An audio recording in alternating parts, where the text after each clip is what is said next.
The morning of August 7th, 1945, began in silence. A gray dawn crept over Japan's western coast, shrouded in mist and disbelief. Only the sound of distant engines broke the stillness as a small military aircraft lifted from an airfield outside Tokyo. Inside sat one of Japan's most brilliant physicists, Dr. Yoshio Nishina, the man many called the Japanese Einstein. He sat motionless, his eyes fixed on the horizon. In his hands was a telegram from the day before, still trembling from the weight of the words it carried. A single American bomb destroyed Hiroshima, Matt first. He refused to believe it. It had to be a mistake, a massive incendiary strike perhaps.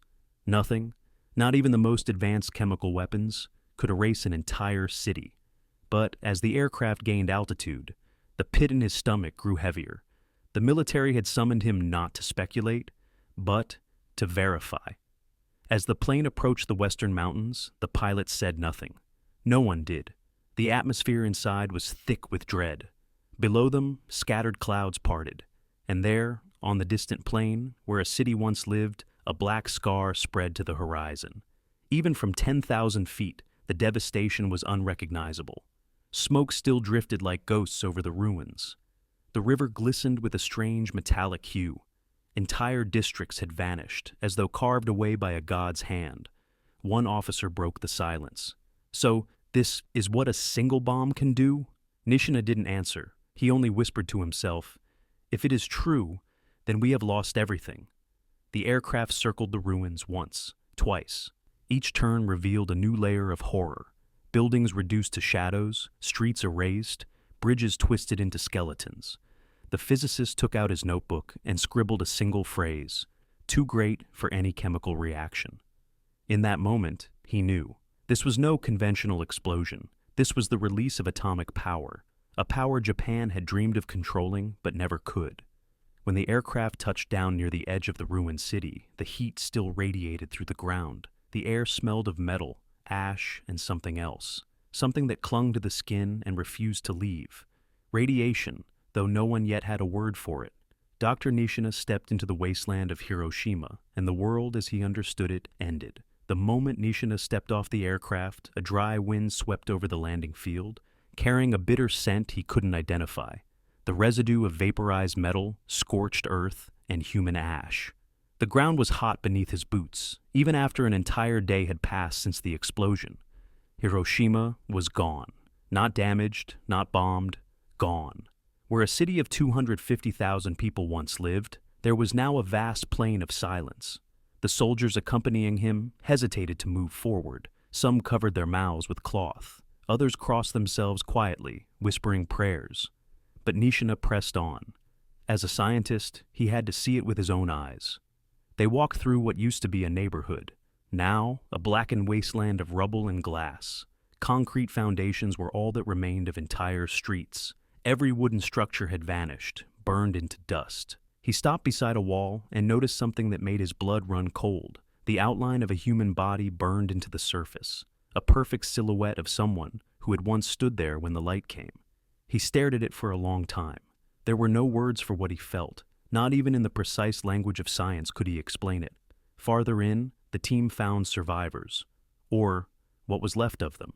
Men and women wandered aimlessly, their clothes in tatters, their skin darkened and blistered by invisible burns. Some carried the remains of loved ones in silence. Others sat motionless beside what used to be their homes, whispering names to the wind. Nishina knelt beside one man, whose eyes were clouded and bleeding. The man tried to speak, but no sound came out. He simply lifted his hand toward the scientist and pointed to the sky. Nishina followed the gesture, and for a moment he thought he understood. The man wasn't asking for help. He was asking why. When the team reached the city center, the scale of the destruction defied imagination. The buildings that once marked Hiroshima's heart, the banks, the post office, the schools, had been reduced to fragments no taller than a man's knee. In the middle of it all stood the skeletal dome of the Industrial Promotion Hall, its steel frame bent and bare against the pale sun. It looked like a monument to humanity's final experiment. Nishina took out his notebook again and began documenting everything: temperature, blast radius, material deformation. But every observation led to the same conclusion. This was atomic. The energy released could not have come from any explosive he knew. Only a nuclear chain reaction could do this. He paused, realizing what that meant. The Americans had not only mastered nuclear physics, they had weaponized it. Japan's scientific race was over before it had ever truly begun. That night, as the fires died down and the moon rose over the city's ashes, Nishina sat on the edge of the riverbank, staring into the reflection of the ruin-streaked water. The war had taken everything from his country, but this, he knew, had taken something far greater from the world. By dawn on August 8th, Hiroshima was quiet again, a silence so complete that even the wind seemed afraid to pass through. The fires had burned themselves out, leaving behind a landscape that shimmered faintly under the morning light, as if the ground itself remembered the sun that had fallen upon it. Dr. Yoshio Nishina and his team began their work. They carried notebooks, radiation detectors, and the kind of grim determination only men of science can muster when staring into the abyss of their own profession. Every measurement defied understanding. Roof tiles had melted into glass. Granite blocks were cracked, as though they had exploded from within. Iron girders, once strong enough to hold bridges, had curled like paper. Nishina measured the heat residue and stopped cold. It exceeded several thousand degrees. No known chemical process could have produced such temperatures. They collected soil samples and fragments of metal, placing them carefully into lead-lined boxes. One soldier, curious, picked up a small black stone from the ground. Moments later, his fingers began to burn. None of them yet knew the word for it, radiation. But Nishina understood enough to recognize that the danger was invisible.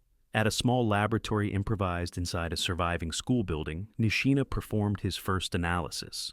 Using primitive instruments, he confirmed the presence of uranium decay particles. It was conclusive. The Americans had achieved nuclear fission, the same reaction he had once theorized but could never replicate. He wrote his preliminary report that afternoon. Each line grew heavier as he translated data into meaning. Explosion equivalent to tens of thousands of tons of TNT. Source, uranium. Energy release consistent with nuclear fission chain reaction. He paused after the last sentence, his pen hovering above the paper.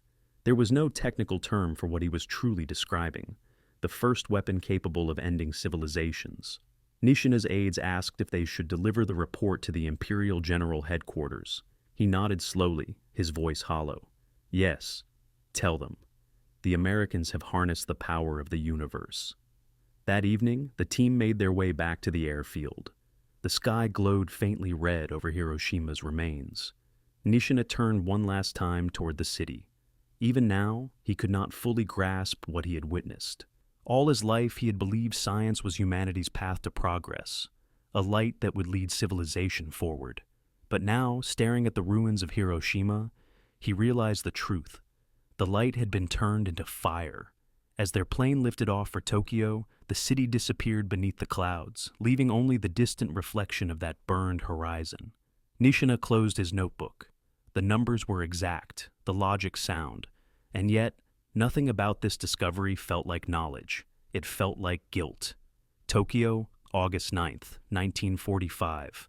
The city was still scarred from months of American bombing, its skyline a patchwork of ruins and smoke. Inside the Imperial General Headquarters, Japan's most senior officers gathered in a dimly lit conference room, the air heavy with heat and exhaustion. Dr. Yoshio Nishina entered quietly, carrying his report under one arm. His uniform was wrinkled, his face pale from fatigue. As he stepped before the table, all conversation ceased. The men in that room had seen every form of destruction war could deliver, yet none were prepared for what he was about to confirm. An intelligence officer spoke first. Dr. Nishina, the Americans claim they used a new kind of bomb on Hiroshima. Is this true? Nishina hesitated. He knew the weight of his words could determine how long the war continued, or how soon it ended. He opened his folder, revealing pages filled with calculations, sketches, and chemical readings. It is true, he said softly. The weapon used against Hiroshima was atomic. A murmur rippled through the room. One general leaned forward.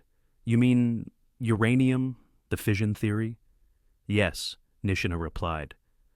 The explosion's energy was equivalent to tens of thousands of tons of TNT. It released heat hot enough to melt stone and steel. We detected radioactive residues across the entire blast zone. There is no doubt. The silence that followed was absolute. For a long time, no one spoke. Then, another officer finally broke it.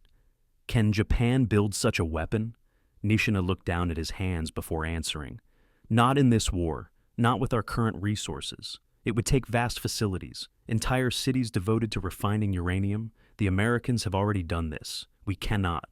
The generals shifted uneasily. Pride battled reason. One insisted, if we can build even one, perhaps it could force negotiation. Nishina shook his head. It is already too late. Even if we began now, we would need years. The Americans, they have already mastered it. And they may have more. At that moment, an aide burst into the room with a new telegram, breathless, trembling. A second city has been bombed, sir. Nagasaki. Every head turned toward Nishina. He closed his eyes. The confirmation hit like a physical blow. His report was no longer a scientific warning. It was an obituary. One general stood, slamming his fist against the table. Then we have no defense left. None. Nishina said nothing. He simply gathered his papers and bowed his head. For the first time, Japan's most brilliant scientist had nothing left to explain. Later that night, as he walked through the darkened streets of Tokyo, he could still hear the echo of that meeting. He had devoted his life to understanding the atom, but in doing so, he had helped summon a future where understanding no longer mattered. For Nishina, there was no victory in knowledge, only responsibility. For years, Japan had believed it could compete through willpower alone, that discipline and sacrifice could replace resources and machinery, but now that illusion was dead. The war was no longer decided on battlefields. It had been decided in laboratories, in equations, and in the quiet hum of reactors buried deep beneath American soil. Dr. Nishina was not the only one who understood this. Across Japan, other physicists, Dr. Bunsaku Arakatsu in Kyoto, Dr. Sagane, and their colleagues, received fragments of Nishina's report. Each man read it in silence, feeling the same crushing realization. They had lost a race they never even knew they were running.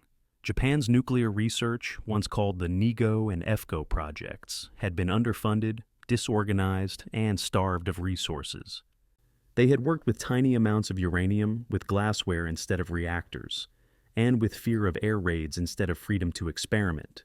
Their laboratories were small, their instruments old. What America had achieved in secret cities of scientists and engineers, Japan had tried to accomplish with handfuls of men working by candlelight. By comparison, the scale was staggering. The Americans had built entire towns, Oak Ridge, Hanford, Los Alamos, each dedicated solely to refining uranium and plutonium. Hundreds of thousands of workers, guided by the world's best physicists, had labored in silence for years. While Japan's universities struggled to find copper wire and glass tubing, the United States had harnessed the power of entire industries. When the news of Hiroshima reached the remaining scientific community, despair set in. One physicist in Kyoto reportedly burned his notes, whispering, "There is no longer any need for these." Another broke down in tears, realizing his life's work, to understand the atom, had become the weapon that ended his nation's hope. Nishina himself refused to speak to the press or the military for several days after returning to Tokyo. He secluded himself in his office, rereading the numbers from Hiroshima. They were perfect, horrifyingly perfect. Every calculation matched his old theoretical predictions, the ones he once dismissed as fantasy. Now they described reality. He confided to a colleague, "We were defeated not by soldiers, but by science." Outside, Tokyo smoldered under gray skies. Food was scarce, trains were silent, and the empire was collapsing under the weight of its pride. But among Japan's intellectuals, a quieter war was ending. The war between belief and truth. The truth had won. And in that victory, humanity had lost something far greater than territory. It had lost innocence. Nishina looked out across the city that night and understood that Japan was not simply surrendering to America. It was surrendering to a new era, an age where knowledge could destroy as easily as it could enlighten. When the emperor's voice finally echoed across Japan's radios on August 15, 1945, it was soft, trembling, and unlike anything the nation had ever heard. For the first time in history, the divine spoke in defeat. Japan had surrendered. In laboratories across the country, silence followed. Not the silence of relief, but of realization, a deep, aching understanding that the world had crossed a line that could never be uncrossed. Dr. Yoshio Nishina stood by his window at Riken Institute, listening to the faint static of the broadcast. He felt no victory, no bitterness, only the hollow weight of truth. He had devoted his life to unlocking the secrets of the universe, believing knowledge was the highest form of progress. But now, looking toward the horizon, he wondered if knowledge had outgrown humanity itself. The same brilliance that had illuminated the atom had also erased an entire city in an instant. The difference between discovery and destruction, he realized, was now measured in decisions, not equations. In the days that followed, Nishina's health declined. The radiation exposure from Hiroshima lingered in his body, but even as his strength faded, he continued to write, documenting what he had witnessed, warning future generations of the danger that comes when science serves power rather than conscience. He once told a colleague, "We wanted to see into the heart of matter. Instead, we found the heart of mankind." Across the ashes of Hiroshima and Nagasaki, Japan rebuilt, not through pride, but through reflection. And though the nation recovered, the shadow of those two suns never truly faded. The atomic age had begun, and humanity would forever live beneath its light. Nishina's final notes ended with a single line written in his precise, careful handwriting. "We studied the atom to understand creation. Now, we must study ourselves to prevent extinction." The world had witnessed the first act of its own undoing, and no one understood that better than the men who had tried and failed to control it. If this story reminded you how thin the line between discovery and destruction truly is, take a moment to like this video, leave a comment sharing your thoughts, and subscribe to Buried Battles. Every story we uncover keeps history alive and ensures we never forget the lessons written in its ashes.